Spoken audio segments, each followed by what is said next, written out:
अमोद राय इस वक्त हमारे साथ जुड़े हुए, उनके पास चलते हैं। अमोद जी बताइए, आपके साथ लोग हैं, उनसे बात कर सकते हैं, कैसी रही मीटिंग?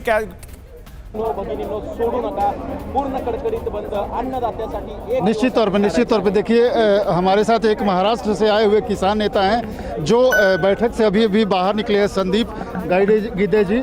इनसे पूछते हैं कि क्या क्या रही बैठक में आज मुख्य बात। गिद्धे साहब, क्या आज बैठक में 5 घंटे 4.5 घंटे बैठक चली, क्या क्या बातें हुई? देखिए, लास्ट बैठक में ही हमने उनको खामियां दिखाई थी। अभी उन्होंने वो एग्री की है कि क्या क्या खामियां है और उस हिसाब से वो अमेंडमेंट के लिए रेडी है। तो हमने बीच में हमारा जो किसान नेताओं का अलग से बैठक की, हमने इंटरनल वार्ता की और उसमें हमारा तय हो गया कि 70 साल में किसान जो है एकजुट हुआ है। अगर हम पीछे इस बार हट गए तो ये किसानों को बहुत बड़ा अपमान रहेगा। हम ये कानून रद्द करने के ऊपर ही स्टिकअप हो जाते हैं। तो हमने सरकार को इतना ही बोला है, ये कानून रद्द कीजिए, एमएसपी गारंटी का कानून जो है वो लागू कीजिए, तभी हमारा आंदोलन खत्म होगा। एक तरफ सरकार चर्चा करने का प्रस्ताव रख रही है, दूसरी तरफ बॉर्डर पे सिक्योरिटी बढ़ा रही है। 9 लेयर्स की सिक्योरिटी उन्होंने बढ़ाई है। तो सरकार की नीयत में हमें कुछ खोट नजर आ रही है। इसमें ऐसा है कि देखिए, आप एक साइड में बोलते हैं कि चर्चा करने के लिए तैयार है, सिक्योरिटी बढ़ाते हैं, लेकिन आज जो चर्चा हुई उसमें केंद्र सरकार की तरफ से कोई प्रस्ताव दिया गया कि हम आपकी बातों को मानते हैं, किन किन बातों को मानते हैं? जो बेसिकली हम पुलिस स्टेशन में नहीं जा सकते।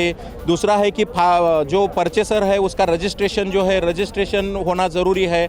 एपीएमसी कानून के तहत जो टैक्सेस है उसको बैलेंस करना जरूरी है। तो उसमें कुछ अमेंडमेंट करने के लिए वो अमोद जी, इनसे एक बात और पूछिए कि इन्होंने 8 दिसंबर को भारत बंद का ऐलान कर रखा है। अब 9 दिसंबर की अगली बातचीत की बात सामने आ रही है, तो भारत बंद होगा या नहीं होगा? एमएसपी कानून का ड्राफ्ट है, जैसे कि C2 प्लस 50% जो है हमी भाव मिलना चाहिए एज पर द स्वामीनाथन आयोग।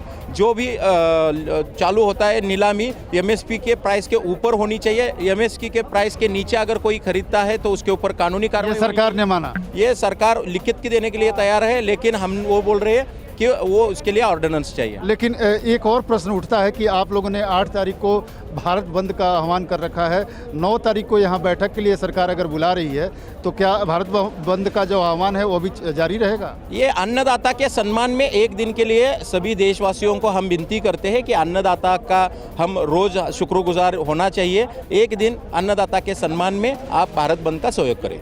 मतलब वो जारी रहेगा, सरकार से बातचीत भी जारी रहेगी? वो जारी रहेगा, बहुत कड़ा रहेगा। सरकार है, लोगों ने चुनी हुई सरकार है, इसीलिए पूर्ण रूप च रद्द किया जाए। साडी ये डिमांड सी, इस गल ते मतलब अज दी पूरी डिस्कशन हुई और लास्ट में सरकार ने 9 तारीख का टाइम लिया है कि 9 तारीख को हम इसको फाइनल करके जैसा रूप में निबेड़ेंगे। तो देखिए, किसान नेताओं से हम बात कर रहे हैं। किसान नेता कह रहे हैं भारत बंद भी जारी रहेगा और साथ ही साथ सरकार से बातचीत भी जारी रहेगी। परवाह देश की, सोमवार से शुक्रवार रात 10 बजे TV9 भारतवर्ष पर।